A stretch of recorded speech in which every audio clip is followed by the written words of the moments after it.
संतान को पाने के लिए जब ऐसे माता पिता को वो संतान धोखा देती है, वो वास्तव में बेटी और बेटा नहीं होते, वो दुष्ट कहलाते हैं। तो आगे क्या कहा?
बेटी और बेटा को भोजन खिलाकर के ही सुलाते हैं। तो अपने जीवन में सब कुछ भूल जाना, पर अपने माँ बाप को कभी मत भूलना।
बनवा ले और कितनी अच्छी से अच्छी कारें खरीद ले, उसके माता पिता खुश नहीं है, जो कमाई नहीं बेकार है ऐसी कमाई।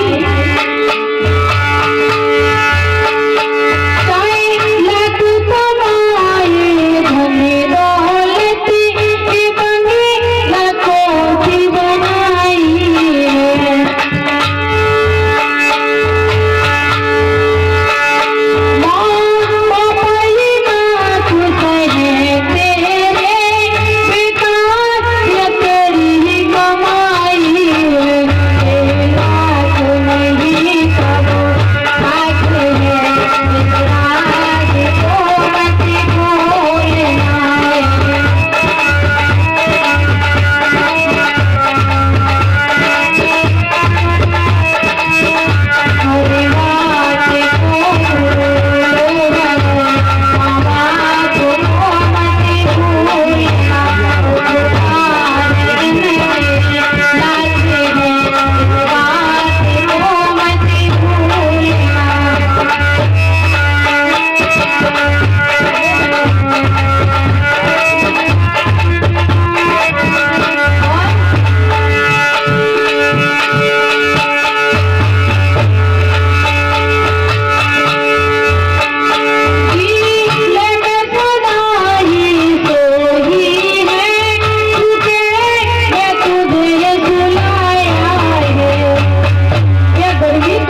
हो जाती है तो अपने बच्चे को सूते में सुलाती है।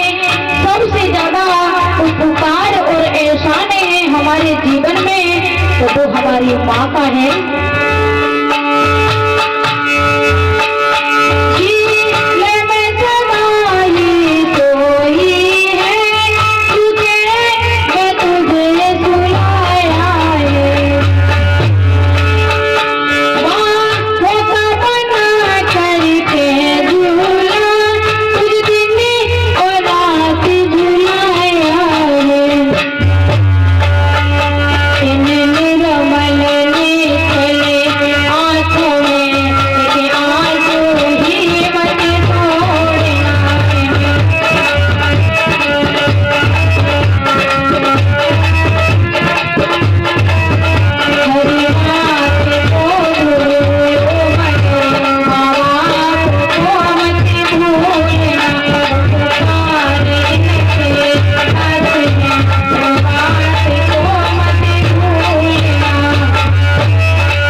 जिद कर देता है तो वो माता पिता अपने बच्चों की इच्छाओं को पूरी करते हैं और अपने बच्चों को छाती से लगा लेते हैं। मैं कहता हूँ कि सबसे बड़े देवी और देवता है तो वो हमारे माता पिता हैं।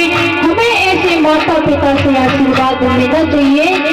किसी कवि ने कहा है कि माता पिता और गुरुजनों का, माता पिता और गुरुजनों का जिनके सिर पर हाथ है और दुनिया उनके आगे पीछे, खुशियाँ उनके साथ है। जिनके ऊपर माता पिता का आशीर्वाद हो जाए, गुरु की कृपा हो जाए, उसके जीवन में खुशियों का पहाड़ टूट पड़ेगा। तो कोई कितना भी रोकने का प्रयास करे तो कभी नहीं रुकेगी। तो आगे क्या